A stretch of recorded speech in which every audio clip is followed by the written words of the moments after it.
Welcome to this introduction to the cranial nerves, where I'm going to be talking about what they are, what their functions are, their passages, the differences between spinal nerves and cranial nerves, and their sensory and motor pathways. So, what exactly are the cranial nerves? Well, there's 12 pairs of them, and they're just nerves that kind of lead from the brain. More specifically, most of them originate from the ventral surface of the brainstem, except for the olfactory and optic, which come from the cerebrum. But we'll look into that a bit later. And they're all actually numbered with Roman numerals rather than your traditional numbering systems. And we say that they're sequentially numbered in a cranio-caudal way. And your cranio is kind of like the top, and then your caudal just kind of means like the bottom part. So it just means that they're kind of they increase downwards. So number 1, which is the olfactory nerve, is at the very top, and then the last one, which is the hypoglossal nerve, is at the bottom. So it's just that they're going down this way in kind of the right order. So they all decrease in the same order. And actually, not all of them are true nerves. The olfactory and the optic nerves, so cranial nerves 1 and 2, are actually nervous tissue outgrowths from the brain. And all the cranial nerves emerge from the brainstem inside the cranial cavity and then exit the skull through bony foramina and fissures. I'll do a separate video on the foramina and fissures of the video, but it's covered a little bit in this video too. Okay, now let's think about the actual cranial nerves by themselves. So, the first cranial nerve is the olfactory nerve, and olfaction is your sense of smell. So, olfactory nerve is to do with smell. It helps you smell things. Next, the optic nerve. This is quite easy because the optic nerve is quite an important nerve. We've covered this before in A-levels when we do the eye.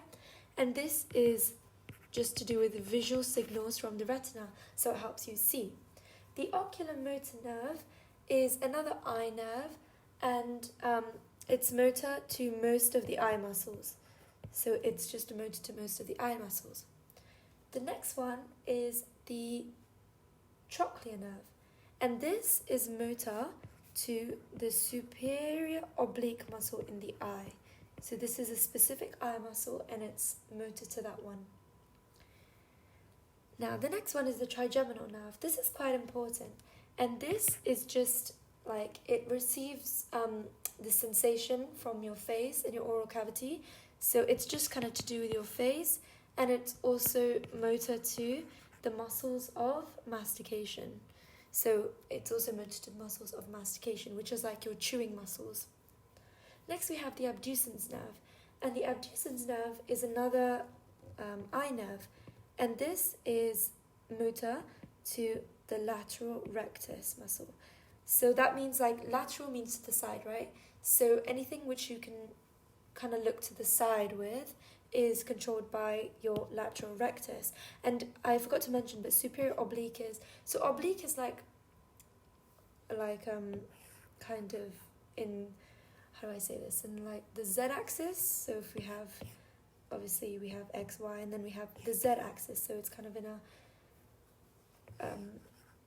it's an oblique. So this is kind of called oblique. It's if you're looking kind of up and then to the right, so if you're looking in this direction, that's what the trochlear muscle connects with. And next we have, after the abducens nerve, we have the facial nerve. And the facial is motor to the muscles of facial expression, and it also provides taste to the anterior 2/3 of the tongue. We're going to go into the function in a little bit more detail later, but this is just overall function. Next we have vestibulocochlear, and cochlea refers to your ears, so if you guessed it, it's to do with your ears. And in your ears you can actually do so many things. Obviously we have hearing, But there's also other things such as balance and movement, because the fluids in your ear helps with things like that. Next we have our vagus nerve, and the vagus nerve is really important. Oh, sorry, I missed out the glossopharyngeal nerve, which comes next. The glossopharyngeal nerve is a mixed nerve, and it provides taste to the posterior 1/3 of your tongue. So we saw that facial was the anterior 2/3 of your tongue, while glossopharyngeal is the posterior 1/3 of your tongue. So the front two, like 2/3 portions are your facial, and the very back, like last portion, is your glossopharyngeal. It also helps with certain things like swallowing, gag reflex, vomiting, and controls movements of the larynx and pharynx, so it's very important. The vagus nerve does lots of things, and it's kind of like a widespread nerve around your body, and it's mixed, and it controls things such as the pharynx, the larynx, along with the glossopharyngeal, and it also has certain roles with kind of your heart, your gastrointestinal system, and your respiratory systems. Next we have our accessory nerve, and this is motor to the neck muscles, as well as some larynx and pharynx function. Finally, we have our hypoglossal nerve, and this is mostly like motor to the muscles of the tongue, so it helps the tongue move. So yeah, that's kind of an overview of the function. Now I want to introduce you to an easy way to remember the cranial nerves. These are mnemonics I use to help me remember them, so hopefully you'll find them useful too. The first one is O, O, O, to touch and feel very good velvet heaven. I think I spelled heaven wrong. So the first one, O, olfactory. The second one, O, optic. So we have one, then we have optic. The third O is oculomotor. The fourth O is trochlear. Then we have trigeminal for touch. And is abducens. Feel is facial. Very is vestibulocochlear. Good is glossopharyngeal. Velvet is vagus. Accessory is a. And heaven is hypoglossal. So that's just an easy mnemonic to remember them, and in the order that they should be. So yeah, O, O, O, to touch and feel very good velvet. Now, an easy way to remember whether they're mixed, sensory, or motor. So, like, before we do that, let me just tell you what. So, a sensory nerve is just to do with, like, the special senses. So, your hearing, your taste, your eyes, your vision, that's all your senses. Then motor is to do with control of muscles. So, anything where you're doing, like, movement, and anything which you're moving in. And both / mixed is just like a mixture of both of them. So sensory is to do with your senses. If you can see, if you can touch, if you can feel, that's all sensory. And motor is if you can move, so anything to do with like muscle control. So an easy mnemonic to remember this by is some say marry money, but my brother says big brains matter more.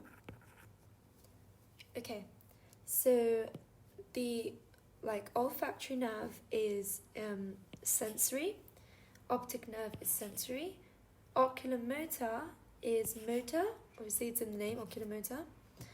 Then we have trochlear is also motor. Our trigeminal is our first mixed nerve, so the B's are just like mixed. Don't get that confused with the M's for motor. So mixed just means, like, B just means both. So B is both. So it means it's a mixed nerve. It has both sensory and motor function. So that's trigeminal. Then we have abducens, which is again motor to the eye. Then our next mixed nerve is a facial nerve. So facial has both. Then vestibulocochlear is just sensory. So obviously hearing, balance, stuff like that.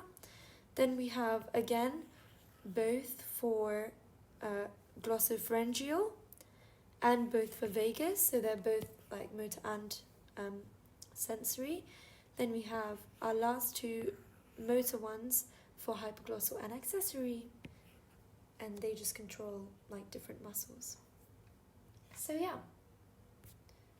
Okay, now let's look at how like the different cranial nerves exit the cranial cavity and go to like say the rest of the body. So first we have our fissures and foramina. So these are the different fissures and foramina. I'm going to have a different video on those, but you know, so the cranial nerves I'm going to be talking about, they're going to go from a craniocaudal direction, so from top to bottom. So craniocaudal direction, they'll go down like this in order, except for a few exceptions, but I'll talk about those. So in the cribriform plate foramina, we have our first nerve, which is the olfactory nerve, and that comes out of the cribriform plate foramina. Next, from the optic canal, we get, which is kind of easy because it's in the name, the optic nerve. And in the superior orbital fissure, which is here in blue, we actually get four. There are four nerves that come out of this one. The first one is the oculomotor. Then we have the trochlea. Then we have the ophthalmic. Then we have the abducens. So remember, all these are kind of to do with the eyes. So all these are to do with the eyes and so anything that kind of links to the eyes, excluding the optic, comes out of the superior orbital fissure. Just think about it like it's in the eye, it's in the name. Orbit means eye, and all of these are to do with the eye. These aren't exactly in order because abducens actually is the sixth nerve, but yeah, so they're not exactly in order, but because they're kind of grouped together, as you'll see later on, we always write them together. So yeah. Next, we have out of the foramen rotundum, so the trigeminal nerve, which is the fifth nerve, so it should technically come before the abducens. The trigeminal nerve isn't actually written by itself. It's written in a format which is V1, V2, and V3. The V because V means 5. And this is because it actually has 3 divisions, and the 3 divisions are the ophthalmic, the maxillary, and the mandibular. So they all come out of different places. So we can see the ophthalmic division of the trigeminal here. So this is actually V1. Then the second one is the maxillary nerve, which is just a branch of the trigeminal nerve. The trigeminal nerve is quite large, and that comes out of foramen rotundum. Then out of foramen ovale, we have the final branch, mandibular. So we have V1, V2, and V3, the different branches of the trigeminal nerve. Okay, now out of the internal acoustic meatus, we have 2 branches. We have 2 nerves. The first one is the facial nerve, and the second one is the vestibulocochlear. Out of the jugular foramen, we have another 3. We have the glossopharyngeal. So I'm just going to write it shorthand. We have the vagus, and we have the accessory. So remember, now we're talking about like the tongue and the larynx, pharynx, kind of the back, so we're moving backwards. And then finally, out of the hypoglossal canal here, we have the hypoglossal nerve, which is easy, it's kind of written in the name. Okay, now let's talk about function a little bit. So I actually found this thing online, and it's a really easy way to remember the functions for the cranial nerves, just like a very brief overview of them. So yeah, so let's start by drawing a face. So first we'll start with the outlines of the face. And the outlines of the face I'm drawing with the number 7. And this 7 represents the facial nerve. And that's because the facial nerve kind of has to do with like the face itself, and it supplies different like it's a mixed nerve to do with the different aspects of the face. Next we have the trigeminal nerve, which will make out like the little bits of the face. And the trigeminal nerve is to do with, obviously, it's motor to different muscles of the face, and it provides sensation. Okay, now we're going to do our eyes with the optic nerve. So 2 is the optic nerve, and that's where we do our eyes with, the optic, because it's helping you to see. Now the other 3 nerves that are helping you to see are the ocular motor,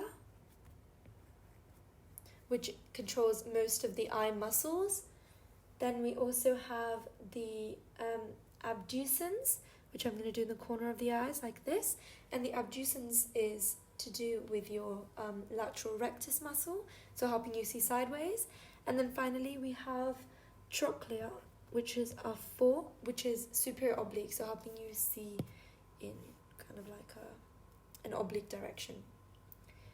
And obviously we can't forget our olfactory, which is number 1, which is our nose. So that's to do with like smell. Next, let's draw the tongue. So this is a bit, I would say, a little bit confusing, because our tongue, we're just gonna, sorry, let me just draw that a bit better. So our tongue is actually controlled by more muscles than you think, so it's a little bit complicated. So our tongue is controlled by the facial nerve as well. And the facial nerve, remember, provides taste to the anterior 2/3, so this would be 2/3 and this would be 1/3. And so that's why the 7 is there, because it provides taste. And then the 12th nerve, which is the hypoglossal, remember, controls most of the muscles of the tongue. And then the glossopharyngeal, remember, I told you, is the posterior 1/3, provides taste. And then the vagus we're going to put back here, because the vagus kind of leads off to the rest of the body, as well as the larynx and the pharynx. And so does the glossopharyngeal actually, so it's kind of like in this direction. The larynx would be kind of here, and the pharynx would be here. I might have got that the one way around. So yeah, and then obviously we have our vestibulocochlear, which serves as our ears. And we have our accessory, which is kind of our neck. So I'm going to draw that like our neck muscles. This face actually looks a bit strange, but yeah, so just think that these are the eyes, this is the nose, this is the whole face, this is the tongue, this is the frame of the face, your ears, and your neck. There we go, it's a function face. Okay, now let's look at the nervous system. So where do we actually find these cranial nerves? Well, cranial nerves are part of the peripheral nervous system, or the PNS. So the central nervous system is your brain and your spinal cord. So it's everything like central. So think about like in a human, your brain will be like here, and then your spinal cord will be down here. And then your peripheral nervous system is just everything else. So it's your muscles, it's your neurons that go to your muscles, your glands, your organs, everything like that. So your motor neurons will go from the CNS to muscles and glands. And your sensory neurons will go from the organs themselves back to the CNS, which is back to the central nervous system. So the peripheral nervous system is either always leading back via sensory organs or always leading to via motor organs.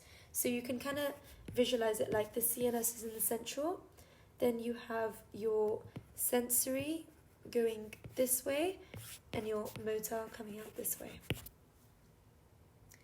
And we're going to focus right now on the motor neurons, and there's actually two types of motor neurons, or motor cranial nerves, should I say, and these are afferent. So if I make a note of that, afferent just means sensory, and efferent just means motor, like we talked about before when they have like different functions. So we're looking at the somatic nervous system, and this is voluntary movements, so afferent and efferent motor nervous system. So somatic just means anything that you can control. So like if you want to move your muscle, if you want to talk, if you want to move your tongue, if you want to chew, that's all voluntary. And then your autonomic nervous system is involuntary. So stuff like blinking, stuff like certain kind of like hearing, things like that, you can't always do. And then within the autonomic nervous system, we have a further sub-branch of the sympathetic and the parasympathetic. Remember these terms, these are very important. So the sympathetic is your like fight or flight responses. Sympathetic is kind of what keeps you alive, what you really, really need. And your parasympathetic is your other stuff, which is like you may not need that to survive, but it's certainly something that we do require.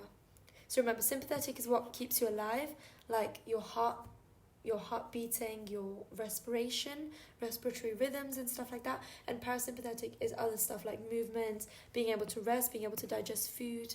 So they're all kind of secondary.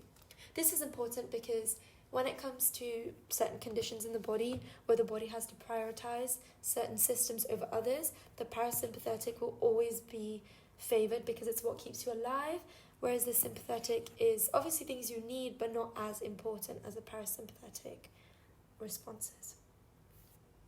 Okay, now let's look at the peripheral nervous system in a little bit more detail. So remember we saw it here, the peripheral nervous system is just everything that leads back to the brain and the spinal cord.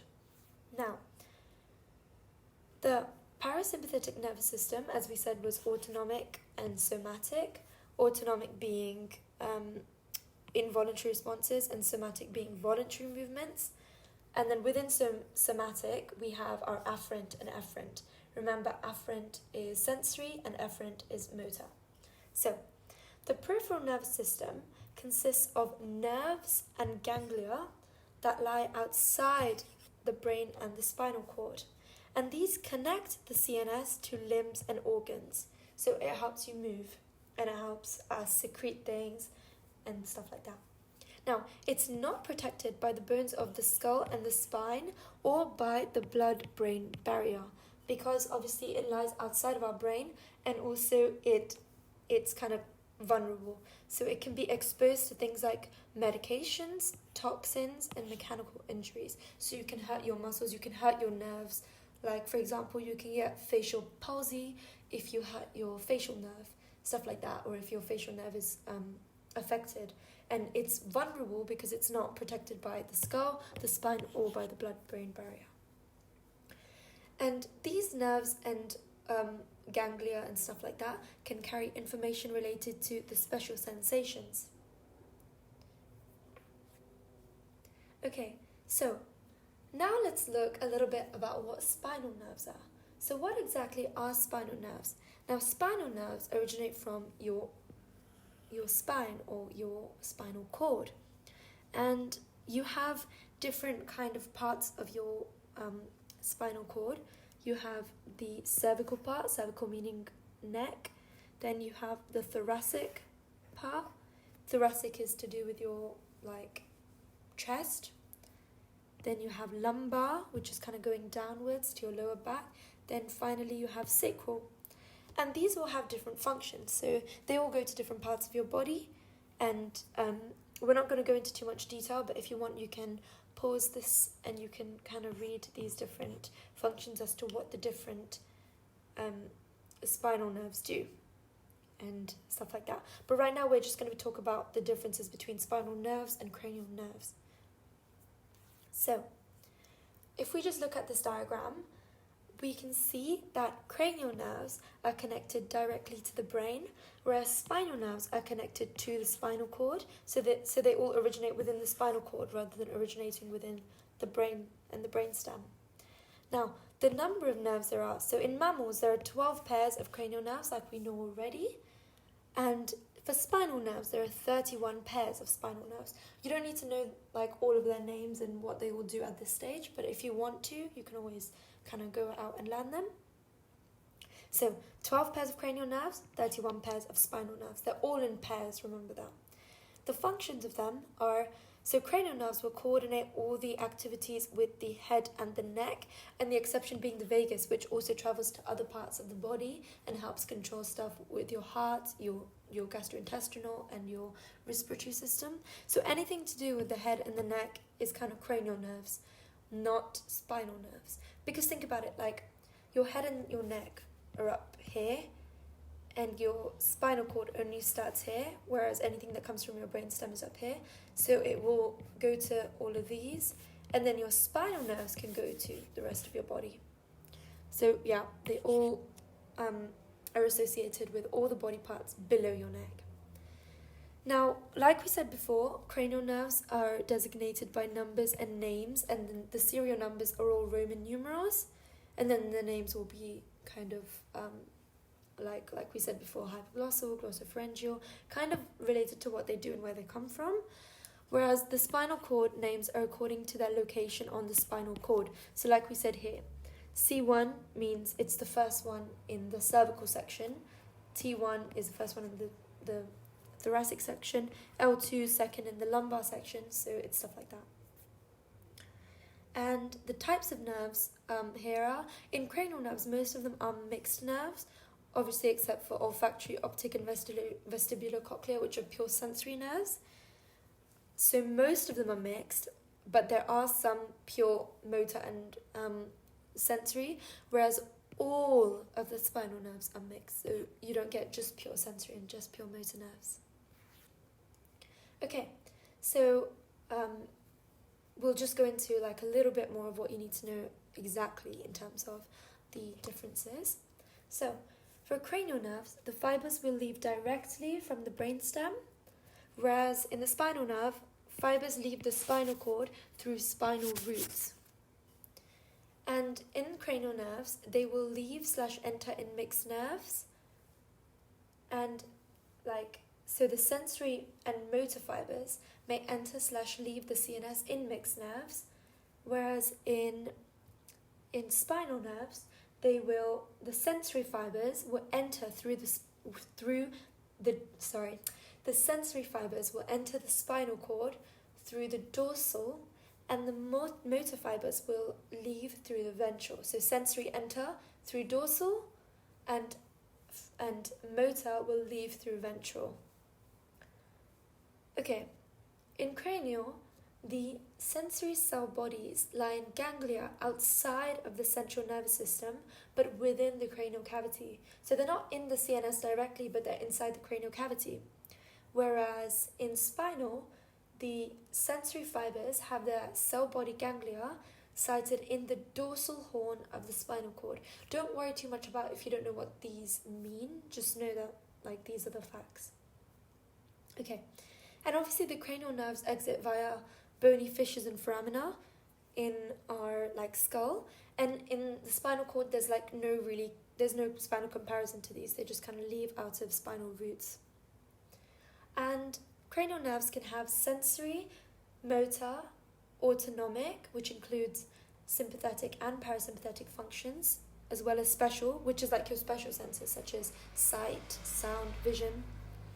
And in your spinal nerves, you also have things such as, it's exactly the same. You have your sensory, motor, parasympathetic, sympathetic, and special. So that's a similarity. So these are all differences, and then we have similarities, and this is also similarity. So they connect through ascending and descending tracts to the brainstem nuclear and higher centers. And also they can help with arc reflexes. So arc reflexes is stuff like your knee jerk reflex, your blink reflex, stuff like that. So both of them can do like arc reflexes. Both of them can connect through ascending and descending tracts to the nuclei and higher centers, and they also have sensory, motor, autonomic, and special sensations and functions. So yeah. And this is just kind of a picture of, if you weren't sure what the brainstem look like, we keep on mentioning like the brainstem and where they originate from. Well, this is the brainstem, and this includes the pons and the medulla. And then high up we have the cerebrum. And later on I'll be telling you where these different ones originate from. So we have obviously olfactory and optic originate from the cerebrum, whereas the rest of them originate from the brainstem, which just means the pons and the medulla. It's just where like all the nerves kind of start from, where the nuclei are, so where they originate from. So yeah, you can see all the different nerves start from different points. And in spinal nerves, it's very similar, whereas they kind of originate from the spinal cord itself. So you can see here, they originate like their motor root and their sensory root originate from different parts within the spinal cord. Okay, so now let's look at the sensory pathways. So remember, sensory pathways are like, if you have a certain stimulus, how will sensory neurons relay this information back to the CNS? Like, how will they report back to the CNS? Think of them as like messengers. They will report back to the CNS. How do they do it? So, say we had some sort of reaction. So say we touch something hot here. Well, an impulse will arise peripherally. Peripherally just means like out, not anything central. So peripherally means anything external. So like maybe on your skin, in your gut, in your digestive tract, anything not to do with the brainstem or the brain and the spine. So an impulse will arise here, and it will pass down along a first order neuron along to the spinal cord and the brainstem. So here, spinal cord, or could be to the brainstem. So it depends what type of thing it is, but it will either go to the spinal cord or the brainstem. And yeah, obviously if it's a spinal nerve, the cell bodies of these first order neurons will lay in the dorsal root ganglia, but then if it's a sensus cranial nerve, the cell bodies will lie in the sensus cranial ganglia, so it will be in the brainstem. Now, within the brainstem or the spinal cord, there will be a first order neuron, and it will actually synapse. So maybe this will help us think about it in a bit of detail. So say we touched something hot here. Well, the impulse will travel along the first order neuron, where it will then synapse. You see a synapse is like a gap here where it will then pass through certain chemicals to a second order neuron, and it will then pass up the spinal cord again, and then it will do something called decassating, which means just crossing over to the other side. So like we saw here, it will cross over from this side to this side. This is called decassating or decassating. It means just crossing over. And it will then pass up the thalamus, like this. The thalamus is here. It will pass up the thalamus, where it will then synapse again. So think about another synapse here.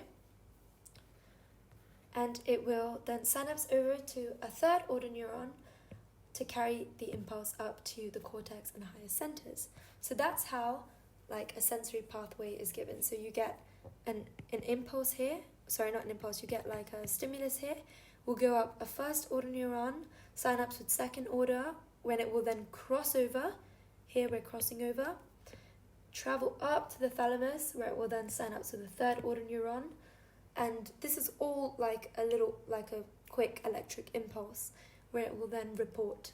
So yeah, it's just a little pathway for it to report. Now, I've drawn it out so you can kind of visualize it a little bit better. So say, let's link this back to dentistry. Say we had a toothache. This would be the root, it would go up, up. A ganglion is just a structure that has lots of nerve cell bodies, and these are typically linked by synapses, and they can often form a swelling on a nerve fiber. That's why I've drawn it like this, because they can sometimes cause a swelling on a nerve fiber, but it's just where there's like lots of nerve cell bodies. So yeah, these are like little synapses, and what it's important to like remember is that where the first order neuron synapses with a second order neuron, and where it synapses with a third order neuron, you have points at which control can take place. So nerve fibers from other places can impact on the process of the transmission of these impulses from one neuron to the next, and they can actually regulate what impulses actually pass up the spinal cord. This is really important when we start to look at the physiology of pain. And also, when you have a synapse in the passage of a nerve impulse from one nerve fiber to the other nerve fiber, it becomes really, really hard to intervene pharmacologically, so that's using like drugs and medication. And this is the point where pain can be pharmacologically,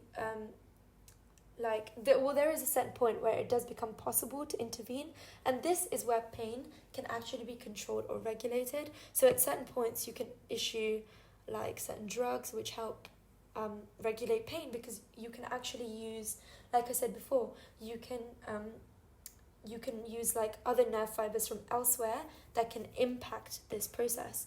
So you can actually reduce the pain or enhance the pain or do anything like that.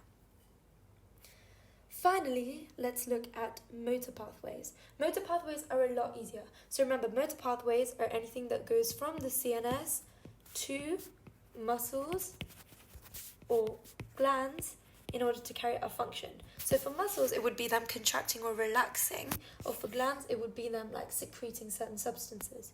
So this is the CNS, and like a descending somatic motor impulse. So somatic is something that you can control, remember, voluntary. So a descending somatic motor impulse will arise in the cortex and pass from the cortex down to the midbrain, decussating over to the other side. Remember, decussating means crossing over. Decussating over to the other side, where it will then synapse with the lower motor neuron to carry this impulse peripherally, which means like outside, to a skeletal muscle. So here we have like, let's pretend this is a skeletal muscle. So if passing through cranial nerves, such as the facial nerve, which is motor to the muscles of facial expression, such nerve impulses might lead to like smiling or scowling. So say we get like something from our brain telling us we want to smile if we're happy. So it will travel down the cortex. It will then pass over to the other side, where it will synapse with the lower motor neuron, and it will then go to like a cranial nerve. It will then pass through a cranial nerve here, so the facial nerve, and it will be like, and then it will cause us to smile, because the facial nerve will control the muscles of facial expression, and the muscles of facial expression obviously like determine whether you scowl or you smile or anything like that. So yeah, then you'll get muscle action. This is similar in glands, where an input from the brain will then like travel along these motor neurons or sensory neurons, and it will tell them like, oh, you should release like a certain substance, from those glands. So yeah, that's all for the introduction to the cranial nerves. I know it was quite long, but I hope you learnt a lot from this video. Thank you.